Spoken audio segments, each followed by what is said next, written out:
dos assuntos mais esperados dessa terceira edição do Workshop Empresarial do Sindobar, que é a atualização da reforma tributária, o reflexo para o setor de serviços, especialmente hotéis, bares e restaurantes.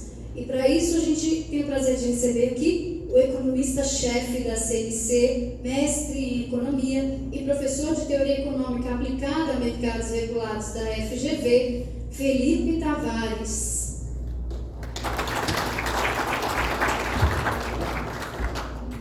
Seja bem-vindo, Felipe. A Nara já previamente te apresentou quando ela veio aqui. Obrigado, prazer estar aqui com vocês, falar de um tema que não está sendo tão agradável, né? Dado algumas notícias e os desafios do Brasil. Eu vou tentar resumir toda a dificuldade que é a reforma tributária. Então, da onde sai o problema que a gente vive no Congresso, né? Por que é tão difícil convencer os parlamentares ou o governo que precisa diminuir o imposto, ou porque tal regra não está muito bem definida.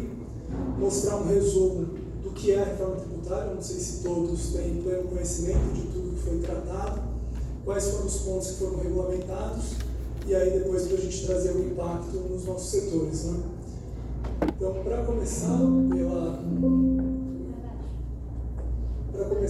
pelo diagnóstico, o Brasil não é um país fácil, né? E nos últimos anos ele vem se tornando cada vez mais difícil de fazer negócios e de prosperar.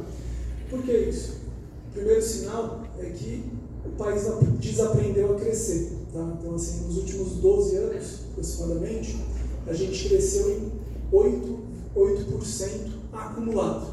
Isso representa um crescimento médio quase de 0,7% ao ano. Então, se a gente pegar que o Brasil foi o segundo país que mais cresceu na primeira metade do século XX, desde então a gente vem patinando e desaprendendo ali como ser um país ágil e de crescimento pujante, né? E tem um fator que isso vocês sentem na pele, que é o que a gente na economia chama de produtividade, que é o seguinte: essa produtividade brasileira, ela diminui, ela já é baixa e ela diminui ano após ano. E ela está diminuindo, aqui só para ficar mais legível o gráfico, desde 1995. Essa redução é ininterrupta. Só que essa redução é ainda anterior a 95, aqui ia ficar muito pequeno se eu colocasse no gráfico. Faz uns 50 anos que o Brasil perde produtividade todo ano. Porque aonde vocês sentem produtividade?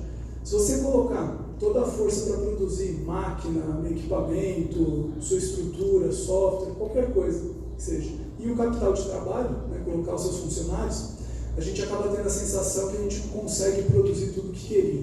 Parece que sempre entrega um pouco menos, parece que é difícil de você maximizar aquela produção, conseguir chegar em outro patamar. Às vezes é porque você tem burocracia no órgão governamental para emitir uma licença, às vezes é porque o imposto é caro, porque o custo da folha é elevado, tem diversos fatores que fazem a gente sentir dificuldade. Isso é produtividade. Tá? Então o Brasil vem se tornando cada vez pior nessa capacidade de produção. E quando a gente olha no trabalho, essa produtividade está estagnada em produto por hora trabalhada. Então, por mais que a gente contrate mais gente, tal, parece que é difícil de escalar a produção, sabe? Parece que o próximo profissional que você contrata te dá uma sensação que ele produz menos do que os outros que você já tinha produzindo. E a gente não sabe por quê. Não sei se é o ar, se é a água, mas não vai, sabe? É difícil de sair, da gente conseguir alavancar, né, a produção. E a gente tem um outro fator que é a desigualdade. O país é pobre, tem uma renda média muito baixa, e aqui não importa tanto o número, mas é uma sensação só visual. Você vê que lá em 2012, o Norte e o Nordeste era significativamente mais escuro do que o Sul e o Sudeste. Em 2019, o último dado disponível, você vê que ele ficou mais escuro do que o Sul e o Sudeste em relação ao que era 2012. Ou seja, a gente distanciou renda Norte e Nordeste do resto do país. O que isso importa para a gente? Toda vez que você tem um país que é desigual e a renda é baixa, é difícil vender. Né? Se você tem mais renda, é mais fácil vender. Se a classe média tem um salário maior, em geral, é mais fácil de produzir, de vender, o restaurante sai mais, né? O público tem mais renda para consumir. Então aqui a gente tem um outro desafio a lidar.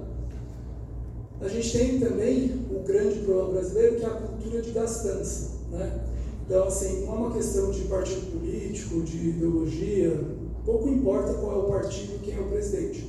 O fato é, a única certeza que a gente tem no Brasil é que no ano que vem a gente vai gastar mais dinheiro do que a gente gastou no ano corrente. Isso é uma certeza. E isso já é uma certeza, aqui de novo, eu comecei em 2007 por questão de ser visível, mas isso acontece há 100 anos. Tá? Todo ano o governo consegue aumentar o gasto. Tá? Desde que o Brasil ficou independente, isso ocorre. Num momento mais recente, de 2007, a gente tinha um gasto de dívida pública no PIB de 56,2%. Hoje, a gente está em 77,8%. Nas estimativas, a gente vê que daqui a 5 anos o Brasil já está com 100% do PIB em relação à dívida. Então, assim, aqui, a gente, quase 20 anos, aumentou 38% a dívida em relação ao PIB. Tá? Vocês vão ver que essa razão aqui de gastança é o principal fator de dificuldade de discutir a reforma tributária na ponta. Tá?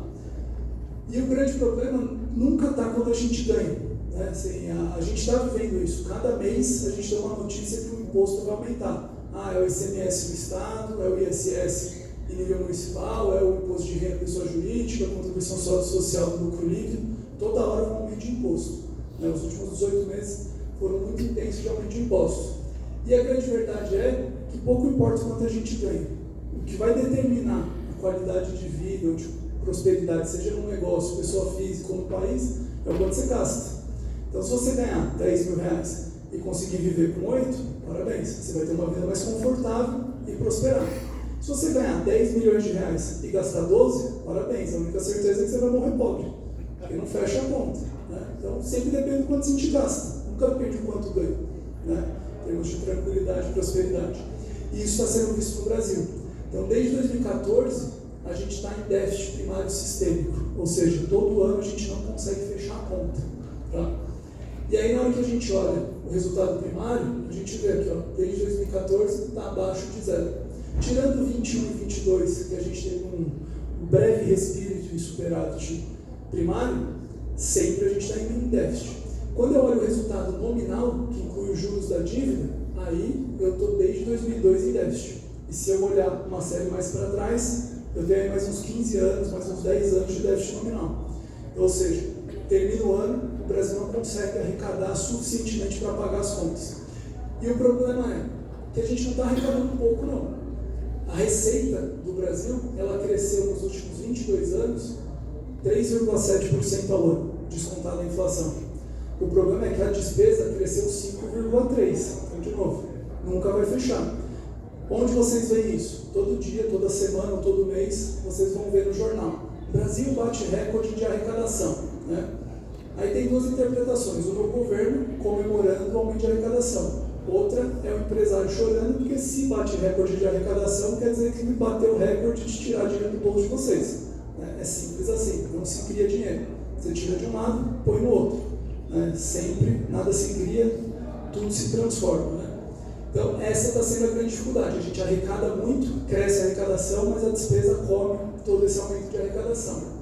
E isso está aparecendo na dinâmica de PIB, de dívida. Então, se eu considerar a dívida líquida, a gente já tem 50% do PIB. Se eu considerar as estatais, tenho 60% do PIB. E se eu considerar a dívida bruta, 70 e poucos por cento já de dívida. Então, está crescendo e crescendo de forma muito acelerada. E o problema nunca é também só o quanto você deve. Mas o grande X da questão é o quanto o seu credor acha que você pode dever. Tá? Então, se eu chegar alguém e falar que você tem capacidade de ter uma dívida de R$1 bilhão, maravilha, eu pego R$1 bilhão emprestado, vou ser feliz. Se o cara chegar e falar assim, não, você não tem condição de ter R$10 emprestado, acabou o sonho. Né? Então, isso a gente passa no Brasil. Porque o grande problema é a gente não ter mais credibilidade para financiar, dado aquele déficit gigantesco, que aí quebra a roda, acabou o jogo. Né? E aí, para ter uma noção, né, hoje o Brasil está em 77,8%, Estados Unidos 110,4%, Japão 216% do PIB em dívida, América Latina em média 69,3% e a OCDE 110,8%. Duas coisas que a gente observa aqui. Primeiro é o Brasil acima da América Latina, significativamente, Estados Unidos e o Japão em valores muito altos de dívida, mas o lance é, ninguém duvida da capacidade dos Estados Unidos pagar a dívida dele. Então, tudo bem, pode se endividar o quanto você quiser, o credor não fecha a torneira para ele. Tem países na América Latina, por exemplo, Cuba, né, que é um país mais polêmico, emblemático. Cuba tem 10% do PIB de dívida e ninguém aceita dar R$1 para Cuba. Então não financia nem com baixa dívida. Venezuela tem 25%, 20% de dívida. Também ninguém financia. Então o ponto é credibilidade. Né?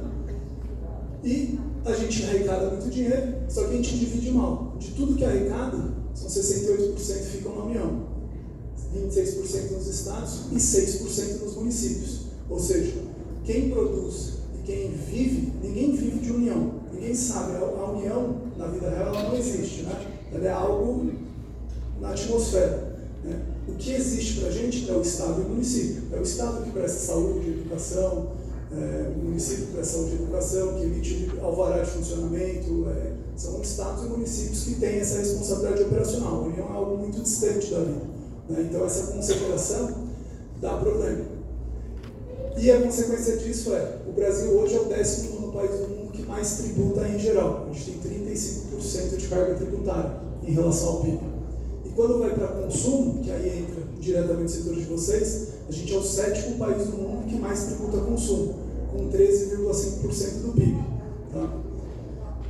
Isso tudo leva a gente a entender o ponto de partida da reforma tributária, que é um país com crescimento fraco, um país de produtividade baixa e declinante, desigualdade social e regional elevada, elevados gastos públicos e tributação elevada e complexa.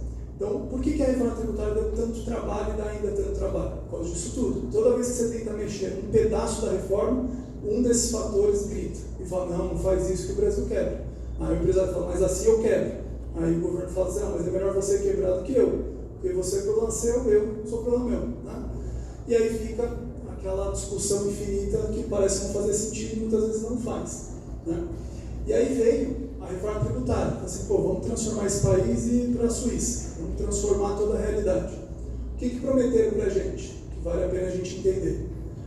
Simplificação da estrutura tributária, diminuição dos impostos, especialmente sobre o consumo, porque é um imposto regressivo, né? O pobre paga relativamente mais, dada a sua renda, e diminuição de litígio e passivo tributário.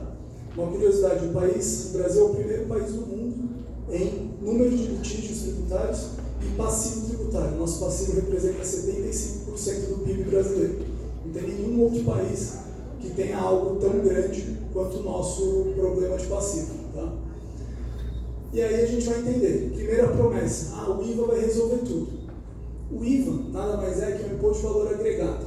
Então, de forma resumida, a grande vantagem dele é que você tem mais certeza e clareza de como vai pagar os impostos. O produto custa 100, a alíquota é 18, é R$18 o imposto. O imposto não está dentro da sua própria dinâmica de cálculo. Isso simplifica a vida do empresário, de fato, se ele funcionar direito. Né?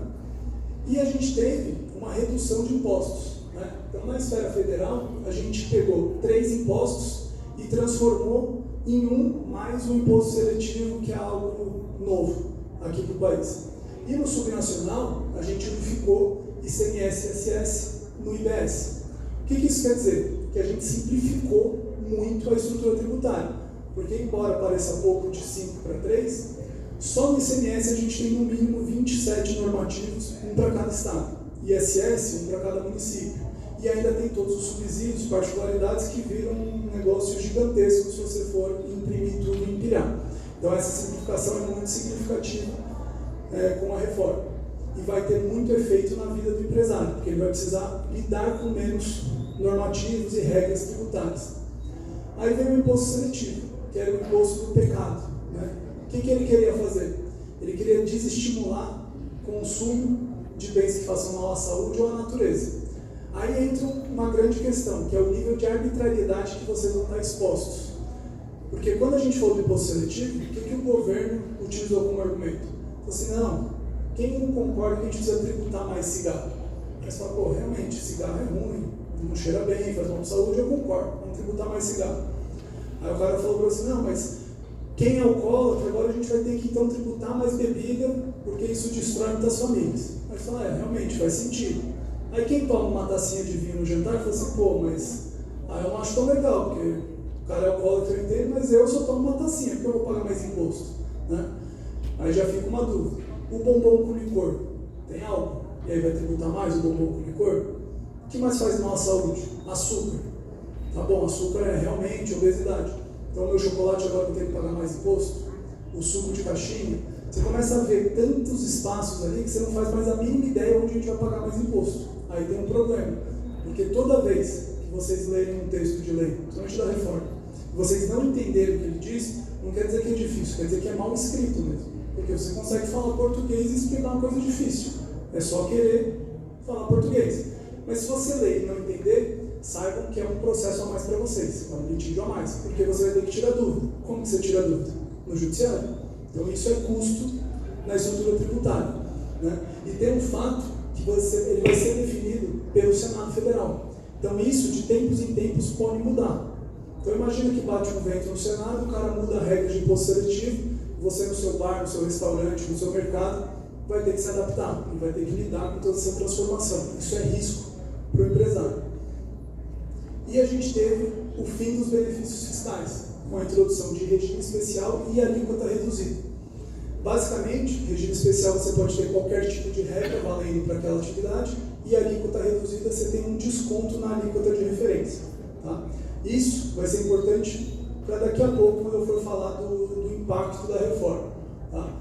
Mas só para vocês pegarem a introdução disso, a guerra fiscal era um problema de complexidade? Era. Só que fala isso para um estado do Nordeste, que não conseguia levar uma empresa, uma atividade econômica para lá. A arma dele era da diferenciação fiscal. Né?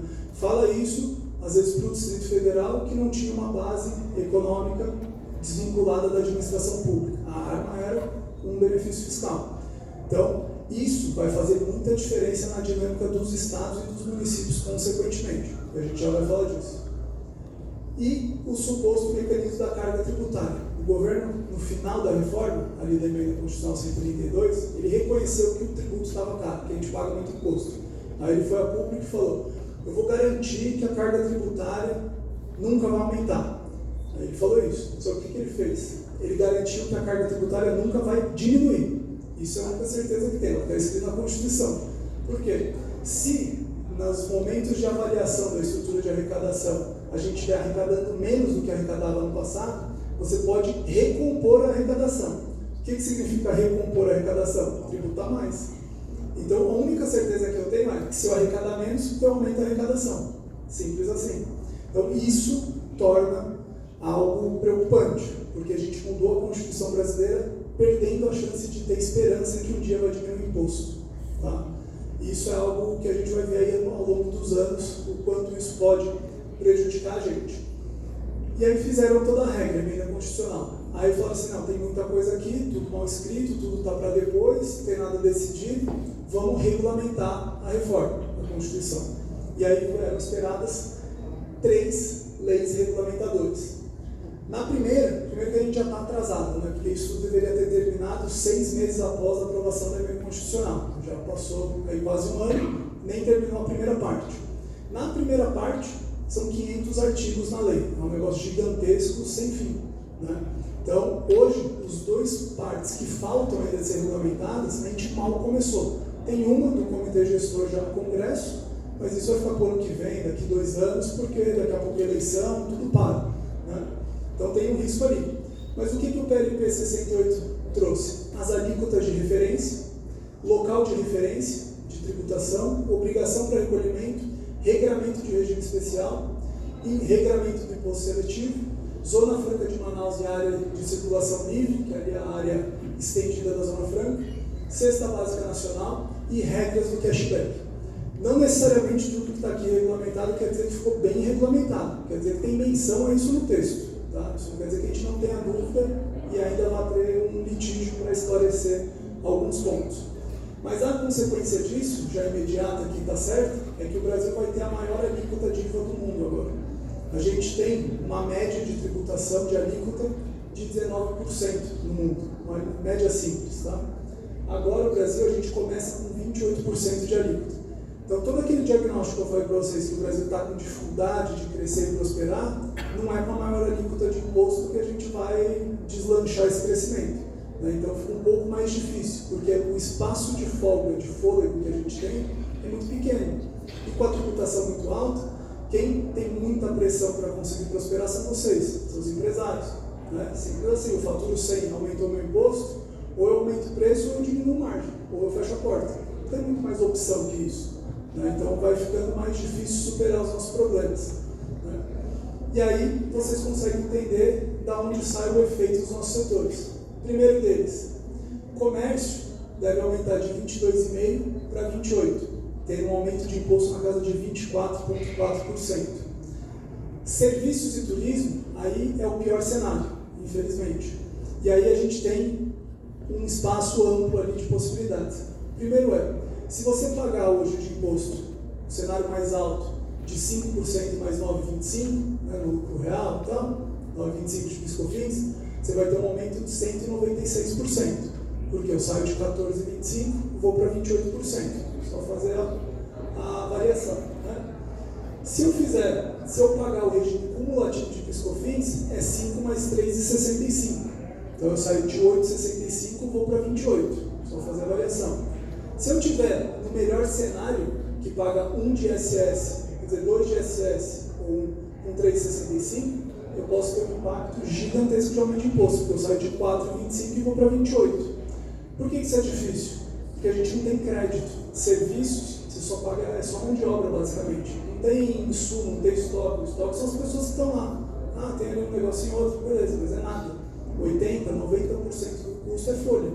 Folha não dá crédito. Então, o aumento de alíquota é aumento de imposto na veia. Lembrando que isso é só para lucro real, presumido, né? Simples não entra aqui. Simples não muda nada até então. Mas a gente tem um cenário de aumento expressivo de imposto em serviço. Então, terceirização de mão de obra, bar, restaurante, hotel, isso vai ficar muito mais caro de se produzir. E aí a gente vai tentar entender como que funciona, né? Por exemplo, hotel. Quanto que os países tributam? Será que a gente está bem ou está mal com 28%? Aí a gente levantou alguns casos. Inglaterra paga 20% de imposto em hotéis. México, 16%. Filipinas, 12%. Estados Unidos, entre 2,9% e 7,25%. Austrália, 10%. Alemanha, 7%. Itália, 20%. Tailândia, 10%. Irlanda, 13,5%. Espanha, 10%. Nova Zelândia, entre 9% e 15%. E o Brasil? 28%. A gente é o primeiro país que tem o maior imposto sobre hotéis do mundo hoje. Agora, quando a reforma entrar. Então, vai ficar mais difícil. Só que hotel, né, e turismo, de forma geral, é o setor mais exposto à concorrência internacional. Porque quando a gente viaja, seja aqui ou estrangeiro, ele faz a conta da viagem. Ah, quanto que vale a minha moeda em relação ao país, quanto custa a passagem, quanto custa o hotel. Se o seu destino tiver o dobro do que outro, ele vai falar assim, não, vou esperar esse destino quando eu tiver com mais dinheiro para realizar esse sonho ou para ficar mais barato. Eu vou para outro país, eu vou para outro destino. Simples assim. Então, se começar a encarecer muito hotel, a nossa passagem já é um absurdo de cara. Passagem Brasília-Fortaleza dá para ir para Miami, dependendo da data. Então, assim, a passagem já não é um atrativo. Segurança já não é outro atrativo. Limpeza urbana não é muito atrativo também em muitos lugares. Infraestrutura também não. Então, se o preço começar a ficar caro, é difícil convencer a turma a vir para cá. É muito difícil. Né? Então, a gente é o campeão em tributação. Aí, o que eu venho falando e resumindo? Que o Brasil é tetra em impostos. Que a gente é o país que mais gasta hora com obrigação acessória, tributárias.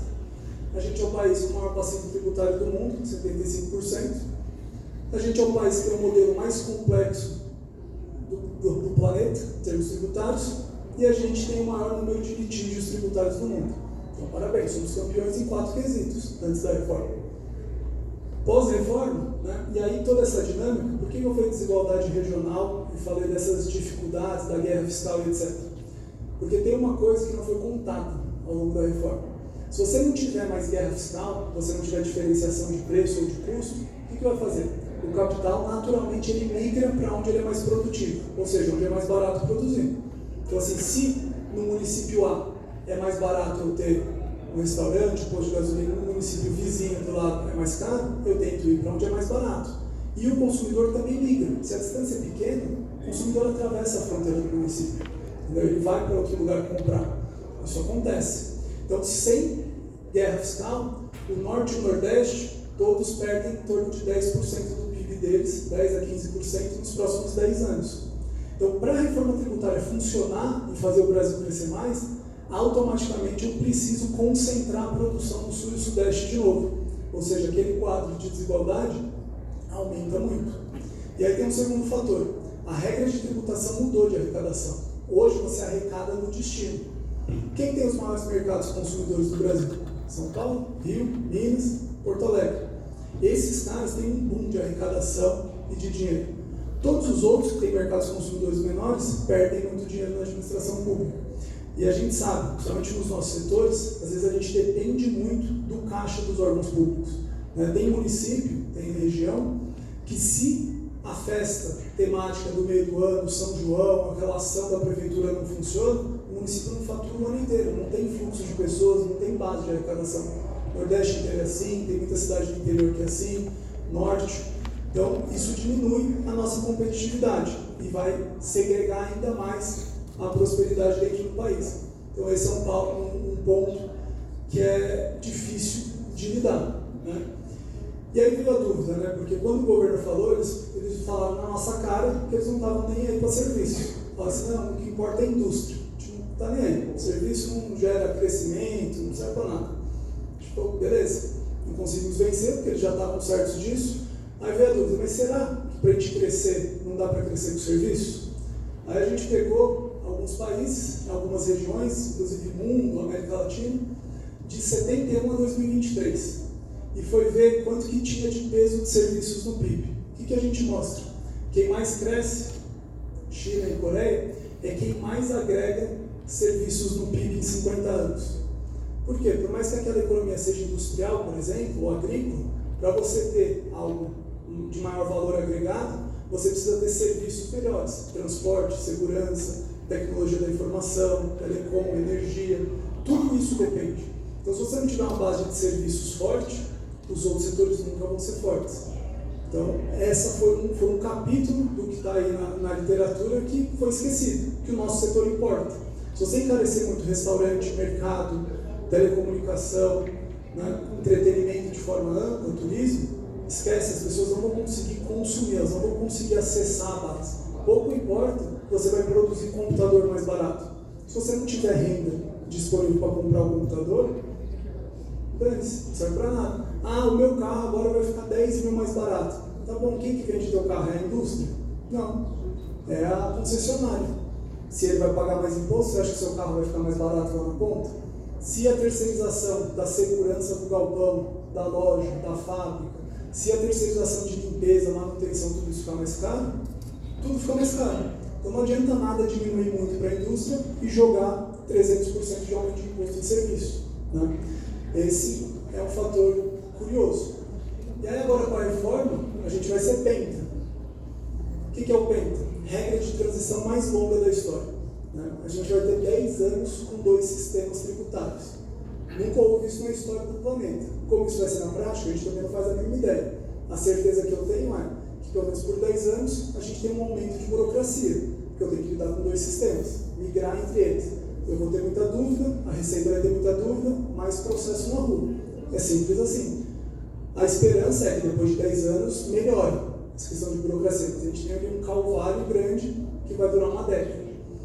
A gente tem o maior passivo tributário do mundo, porque se vai aumentar a dúvida, vai aumentar a litígio, muito provavelmente, o passivo tributário não vai diminuir, ele vai aumentar, muito provavelmente. Então, continuamos em primeiro colocado. O maior número de litígios do mundo, tributários, e isso tende a aumentar, se a parte processual vai aumentar. A gente tem a maior alíquota de IVA do mundo, então, primeiro colocado, e temos a maior tributação sobre serviços e turismo do mundo. Então, isso foi o que a gente conquistou nessa reforma dos nossos setores. Só que, como a gente é brasileiro, acredita que o Hexa vem também, que é o quê?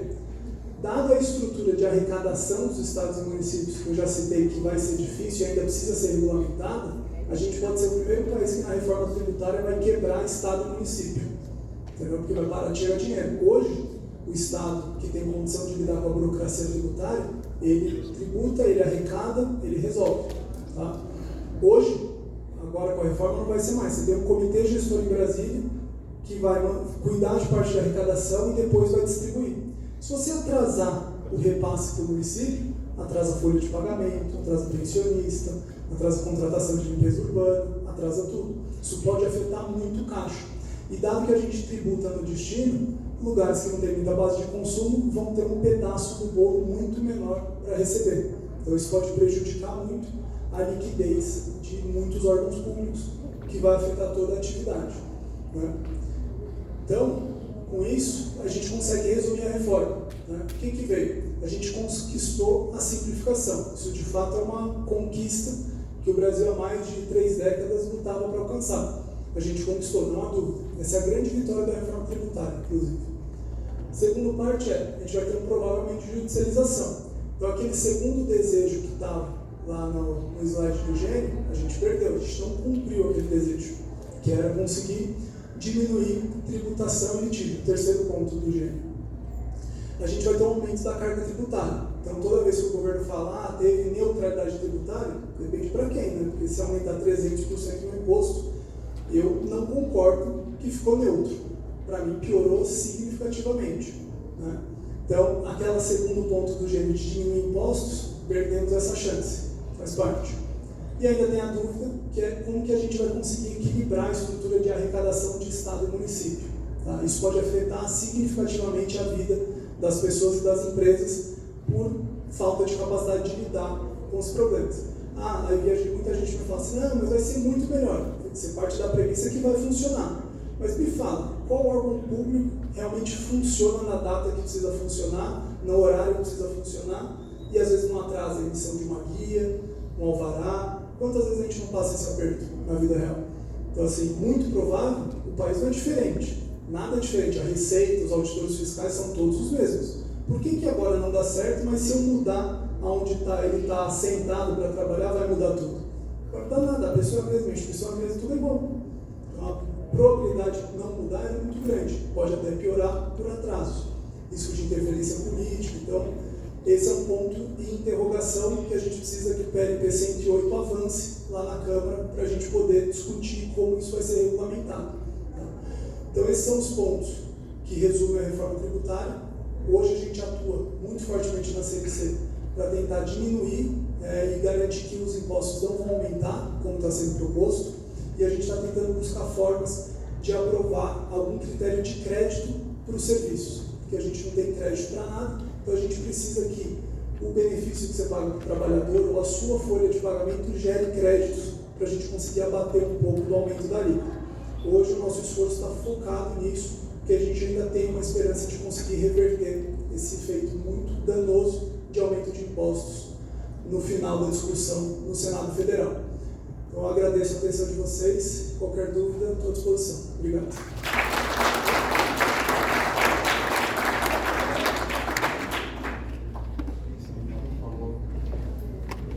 Eu queria que você desse uma palavrinha rapidamente aqui para a gente. Você passou assim, por cima da questão do Simples.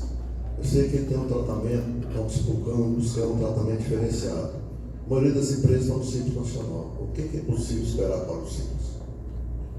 O Simples, ele não mudou nada nele. O que a gente está lutando hoje? Porque hoje você tem um cenário, dado que as empresas podem dar crédito para as outras, né, um serviço, você não tem crédito.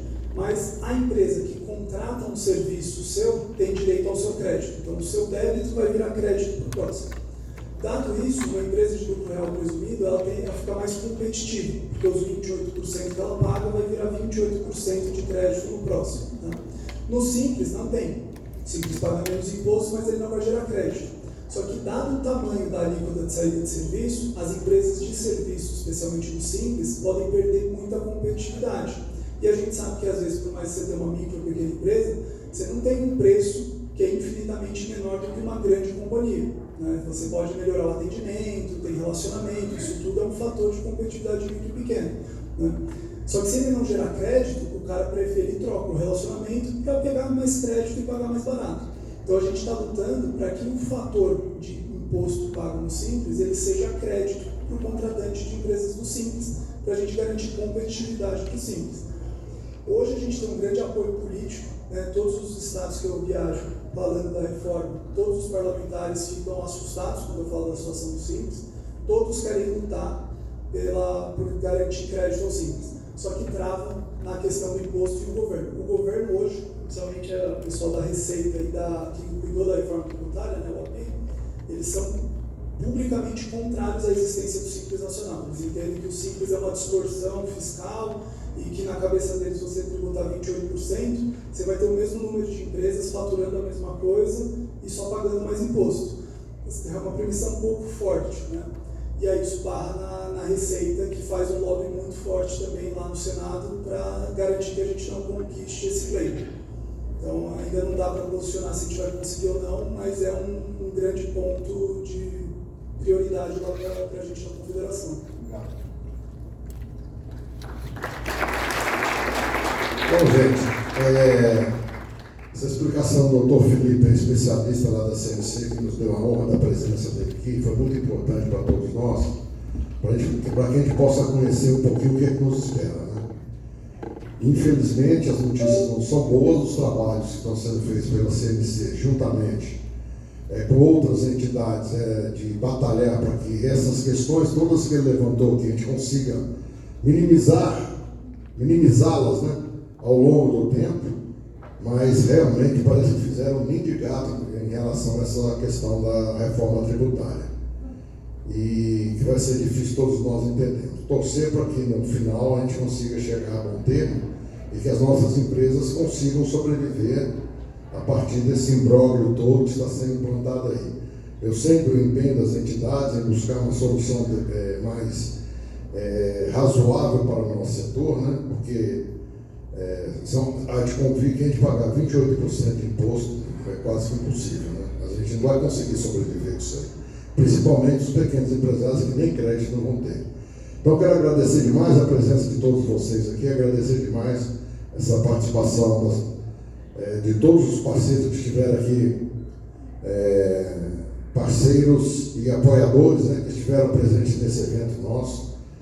E agora convidar todos, quem não teve oportunidade de falar aqui, na verdade, ele está ali atrás ainda, foi o meu amigo Raimundo lá do Aqua Cerrado, mas ele está com o stand montado lá fora. Convido vocês a passarem por lá para conhecer essa coisa, esse evento espetacular que ele está fazendo aqui em Brasília, que em breve será o maior resort do Distrito Federal. Falta pouco. Vamos lá prestigiar e conhecer o evento dele. E em seguida, agradecer a minha amiga Gil. Você quer fazer um encerramento? Agradecer a minha amiga Zé, agradecer vocês pela paciência de ter aguentado aqui quase 4 horas de bate-papo, mas eu acho que os assuntos aqui, pelo menos do ponto de vista do nosso segmento, acho que foi muito importante e de informações assim, primordiais e essenciais para a gente consiga atravessar essa onda até chegar à reforma tributária, né? Que depois eu não sei se a gente vai conseguir. Mas assim, agora vamos para o melhor, que é o nosso happy hour. Estão todos convidados, vai ser na parte de fora, na parte externa. Muito obrigado pela presença e até a próxima. Obrigado, Gil.